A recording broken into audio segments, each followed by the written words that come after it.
তোমাদের সঙ্গে আলোচনা করব ভারতের নদ নদী। তো দেখো, ভারতকে বলা হয় নদী মাতৃক দেশ।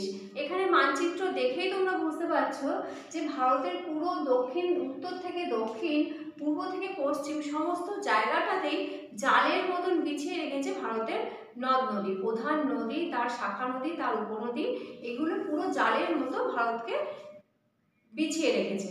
এবার সেই জন্যই ভারতকে বলা হয় নদীমাতৃক দেশ।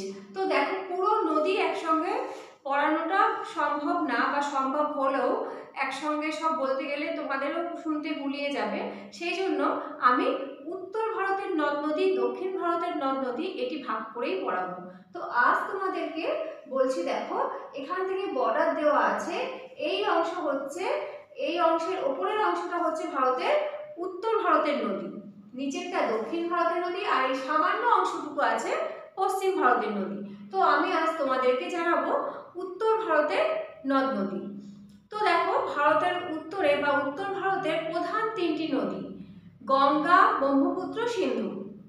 তো এদের উৎস থেকে মোহনা পর্যন্ত এদের গতিপথে, এই নদীগুলোর গতিপথে কি উপনদী, কি শাখা নদী প্রবাহিত হয়েছে বা কিভাবে প্রবাহিত হয়েছে সেটা তোমাদের সঙ্গে বোঝাচ্ছি।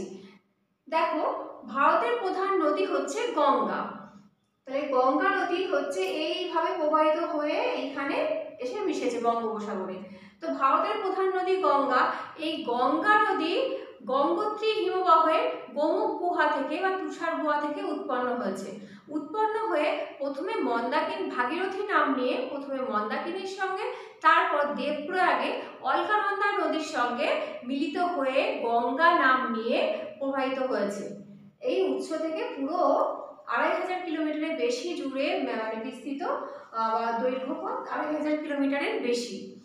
তো এই গঙ্গা নদীর আবার তিনটি প্রবাহ আছে, বা এমনি বলা হয় যে হচ্ছে যে নদীর তিনটে গতি সুস্পষ্ট দেখা যায় তাকে আদর্শ নদী বলা হয়। তো ভারতের এই আদর্শ নদী হচ্ছে গঙ্গা নদী, কারণ এই গঙ্গা নদীর তিনটি স্পষ্ট গতি বা সুস্পষ্ট প্রবাহ রয়েছে, তিনটি প্রবাহ রয়েছে। তো দেখো, ভারতের যে গঙ্গা নদী প্রবাহিত হয়েছে, যেখান থেকে উৎপন্ন হয়েছে সেই গঙ্গোত্রী হিমবাহ থেকে উৎপন্ন হয়ে এলাহাবাদ পর্যন্ত গঙ্গার হচ্ছে উচ্চ গতি। এলাহাবাদের পর থেকে বিহারের রাজমহল পেরিয়ে মুর্শিদাবাদের ধুলিয়ানের কাছে, ধুলিয়ান পর্যন্ত গঙ্গার মধ্যগতি। গঙ্গার এই প্রবাহ পথে বা মধ্যগতিতে কিছু উপনদী এসে মিশেছে। যেমন গঙ্গার ডান তীরে দেখো যমুনা, বেতোয়া, কেন, চম্বল, সোন প্রভৃতি নদীগুলো প্রবাহিত হয়েছে। এছাড়াও অজয়, দামোদর, ময়ূরাক্ষী প্রভৃতি গঙ্গার ডান তীরের উপনদী। এবার দেখো গঙ্গার বাম তীরের উপনদী গণ্ডক, ঘরঘরা, কোশি, বুড়িগণ্ডক প্রভৃতি হচ্ছে গঙ্গার বাম তীরের উপনদী। তো গঙ্গা উৎস অঞ্চল থেকে এলাহাবাদ পর্যন্ত উচ্চগতি, এলাহাবাদ থেকে রাজমহল পেরিয়ে মুর্শিদাবাদের ধুলিয়ান পর্যন্ত হচ্ছে গঙ্গার মধ্যগতি, ধুলিয়ান থেকে পুরো মোহনা পর্যন্ত গঙ্গার নিম্নগতি। তা মুর্শিদাবাদের ধুলিয়ানে এসে গঙ্গা দুটো শাখায় ভাগ হয়েছে, একটা পদ্মা নাম নিয়ে পূর্ব দিকে প্রবাহিত হয়ে বাংলাদেশে প্রবেশ করেছে, আর একটা দক্ষিণ দিকে প্রবাহিত হয়ে ভাগীরথী হুগলি নাম নিয়ে বঙ্গোপসাগরে মিশেছে। তো এই হচ্ছে গেল গঙ্গার গতিপথ বা গঙ্গার প্রবাহপথ। সংক্ষেপে এই গঙ্গার প্রবাহপথ তোমাদের সঙ্গে আলোচনা করলাম। এবার দেখো ব্রহ্মপুত্র নদী। ব্রহ্মপুত্র, তো ব্রহ্মপুত্র তিব্বতের মানস সরোবরের চেমায়ংতুং হিমবাহ থেকে উৎপন্ন হয়েছে।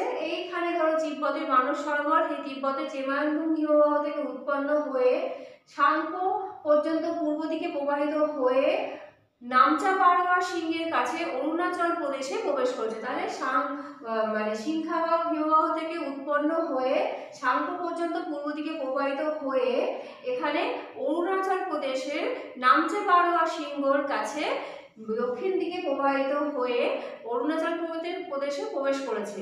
অরুণাচল প্রদেশে প্রবেশ করে এখানে আসামের মধ্য দিয়ে প্রবাহিত হয়েছে। তা আসামের মধ্য দিয়ে প্রবাহিত হওয়ার পর এই ব্রহ্মপুত্র নদী আবার বাংলাদেশে প্রবেশ করেছে। বাংলাদেশে প্রবেশ করেছে, তখন এর নাম হয়েছে যমুনা নদী। এই যমুনা নদী পদ্মা নদীর সঙ্গে যেটা মুর্শিদাবাদের ধুলিয়ানের কাছে গঙ্গা দুটো শাখায় ভাগ হয়েছে, একটা ভাগীরথী, একটা পদ্মা। তো এই পদ্মা নদী যখন বাংলাদেশে প্রবেশ করেছে, সেই ব্রহ্মপুত্র নদী আবার অরুণাচল প্রদেশ, আসাম এর মধ্য দিয়ে প্রবাহিত হয়ে বাংলাদেশে প্রবেশ করে ওই পদ্মা নদী, যমুনা নাম নিয়ে পদ্মা নদীর সঙ্গে মিলিত হয়েছে। যমুনা আর পদ্মার মিলিত প্রবাহ হচ্ছে মেঘনা। সেই মেঘনা নাম নিয়ে ব্রহ্মপুত্র নদ আর বঙ্গোপসাগরে পড়েছে। তাহলে উৎস হচ্ছে চিমায়ুন্দুন হিমবাহ, মোহনা বঙ্গোপসাগর। গঙ্গার উৎস হচ্ছে গঙ্গোত্রী গোমুখ-গুহা, মোহনা বঙ্গোপসাগর। এই ব্রহ্মপুত্র নদের এই গতিপথে যে প্রবাহিত প্রবাহ পথে যে উপনদীগুলো মিশেছে, যেমন দেখো লোহিত, মানস, তিস্তা, তোর্ষা, সুবর্ণশিরি, ধানসিঁড়ি, এগুলো হচ্ছে ব্রহ্মপুত্রের উপনদী। এবং এই ব্রহ্মপুত্র নদীতেই সবথেকে বড় বৃহত্তম নদীদ্বীপ মাজুলি গড়ে উঠেছে। এবার দেখো সিন্ধু নদী। সিন্ধু নদী ও তিব্বতের মানস সরোবরের কাছে কৈলাস পর্বতের সিংখাবাব হিমবাহ থেকে উৎপন্ন হয়েছে। সিংখাবাব হিমবাহ থেকে উৎপন্ন হয়ে ভারতে প্রবেশ করেছে। ভারতের লাদাখের মধ্য দিয়ে প্রবাহিত হয়ে নাঙ্গা পর্বতের কাছে দক্ষিণ দিকে বেঁকে পাকিস্তানে প্রবেশ করেছে। এই প্রবাহ পথে সিন্ধুর কিছু উপনদী আছে, যেমন বিপাশা, বিতস্তা, ইরাবতী, চন্দ্রভাগা প্রভৃতি নদী। তো এই নদীগুলো জম্মু কাশ্মীর, এই উপনদীগুলো জম্মু কাশ্মীর, লাদাখ, হিমাচল প্রদেশ, উত্তরাখণ্ডে প্রবাহিত হয়ে পাকিস্তানে প্রবেশ করেছে এবং প্রবেশ করে পাকিস্তানে যে সিন্ধু নদী প্রবেশ করেছে, সেই সিন্ধু নদীর সঙ্গে এই উপনদীগুলো মিশেছে। মিশে একেবারে সিন্ধু পড়েছে কোথায়? ভারতের আরব সাগরে। পশ্চিম দিকে যে আছে ভারতের আরব সাগর, সেই আরব সাগরে সিন্ধু নদ পড়েছে। আর ভারতের যেমন পূর্ব দিকে আছে বঙ্গোপসাগর, বঙ্গোপসাগরে দুটো নদী পড়েছে, গঙ্গা ও ব্রহ্মপুত্র। তাই এই গেল ভারতের উত্তর ভারতের নদ নদীর বিবরণ বা আলোচনা। খুবই সংক্ষেপে বিবরণ করা হলো।